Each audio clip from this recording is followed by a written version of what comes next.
Hello friends, welcome to Genius Tutorial Point.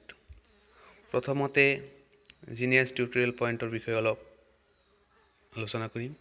Genius Tutorial Point হৈছে আমাৰ দ্বাৰা পৰিচালিত এখন স্মাৰ্ট টিউচন চেণ্টাৰ য'ত নৱম আৰু দশম শ্ৰেণীৰ ছাত্ৰ-ছাত্ৰীসকলক বছৰত এটা পেকেজত গোটেই বছৰ টিউচন কৰোৱা হয়। নেক্সট মই মোৰ পৰিচয়টো দিবলৈ লৈছোঁ।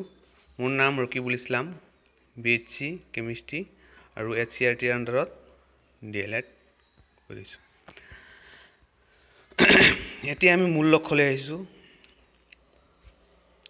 আজি মই দশম শ্ৰেণীৰ বিজ্ঞানৰ চেপ্টাৰ 10ৰ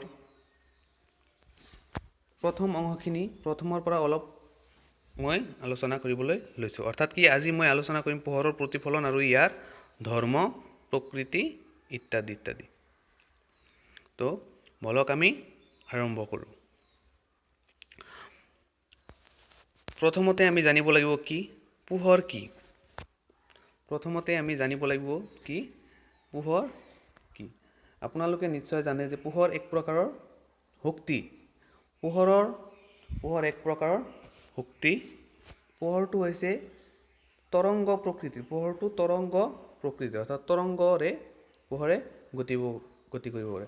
পোহৰ বিভিন্ন ধৰণৰ সৰল ৰেখাৰে নাইবা বক্ৰৰেখাৰে নাইবা বিভিন্ন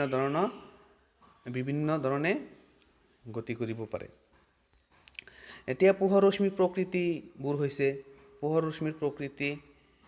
সমান্তৰাল, অভিসাৰী আৰু অপসাৰী। অৰ্থাৎ কি পোহৰ ৰশ্মিৰ তিনিটা প্ৰকৃতি আছে, সেইকেইটা হৈছে সমান্তৰাল, অভিসাৰী আৰু অপসাৰী। ইয়াৰ পিছতেই আপোনালোকে নিশ্চয় জানে পোহৰৰ প্ৰতিফলন কি। তথাপিও মই আপোনালোকক মনত পেলাবলৈ চেষ্টা কৰিছোঁ যে পোহৰৰ প্ৰতিফলন হৈছে আপতিত পোহৰ ৰশ্মি কোনো প্ৰতিফলক পৃষ্ঠই যদি পুনৰ আগৰ মাধ্যমলৈ ঘূৰাই পঠিয়ায়। অৰ্থাৎ কি আপতিত পোহৰ ৰশ্মি যদি কোনো প্ৰতিফলক পৃষ্ঠই আগৰ মাধ্যমলৈ ঘূৰাই পঠিয়ায় তেতিয়া পোহৰৰ সেই ধৰ্মটোক পোহৰৰ প্ৰতিফলন বুলি কোৱা হয়। কি যে আপতিত পোহৰ ৰশ্মি কোনো প্ৰতিফলক পৃষ্ঠই আগৰ মাধ্যমলৈ ঘূৰাই পঠালে পোহৰৰ প্ৰতিফলন বোলে। নেক্সট এতিয়া আমি কি পোহৰৰ প্ৰতিফলনৰ নিয়মসমূহ মনত পেলাওঁ।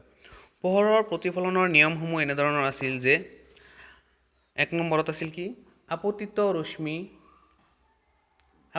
ৰশ্মি আৰু আপতন বিন্দুত টনা অবিলম্ব আৰু প্ৰতিফলিত ৰশ্মি। অৰ্থাৎ কি আপতিত ৰশ্মি, প্ৰতিফলিত ৰশ্মি আৰু আপতন বিন্দুত টনা অবিলম্ব সদায় একেখন সমতলতে থাকে। ইয়াত PQ2 হৈছে এটা দাপোন। অৰ্থাৎ কি এইটো এটা সমতল আৰু MO2 হৈছে আপতিত ৰশ্মি, ON2 হৈছে প্ৰতিফলিত ৰশ্মি আৰু OQ2 হৈছে অভিলম্ব। আৰু ইয়াতে আপতন কোণ I আৰু প্ৰতিফলন কোণ R। আৰু ছেকেণ্ড পইণ্ট হৈছে আপতন কোণ আৰু প্ৰতিফলন কোণ। আপতন কোণ I আৰু প্ৰতিফলন কোণ R সদায় সমান নাইবা সমানুপাতত থাকে। চ' আজি মই আপোনালোকক এই বেছিক ধাৰণাখিনি দিবলৈ চেষ্টা কৰিছোঁ। মই মোৰ নেক্সট ভিডিঅ'ত আপোনালোকলৈ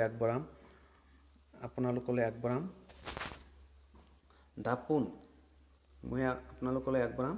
দাপোন, সমতল আৰু গোলাকাৰ দাপোন। আৰু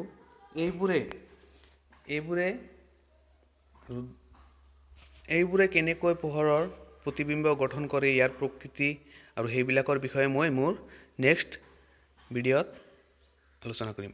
আশা কৰোঁ ভিডিঅ'টো চাই আপোনালোকৰ ভাল লাগিছে। যদি ভাল লাগিছে লাইক, কমেণ্ট আৰু শ্বেয়াৰ কৰিবলৈ নাপাহৰিব। আৰু এনেকুৱা ধৰণৰ ভিডিঅ'বিলাক পাই থাকিবলৈ আমাক ছাবস্ক্ৰাইব কৰক। ধন্যবাদ।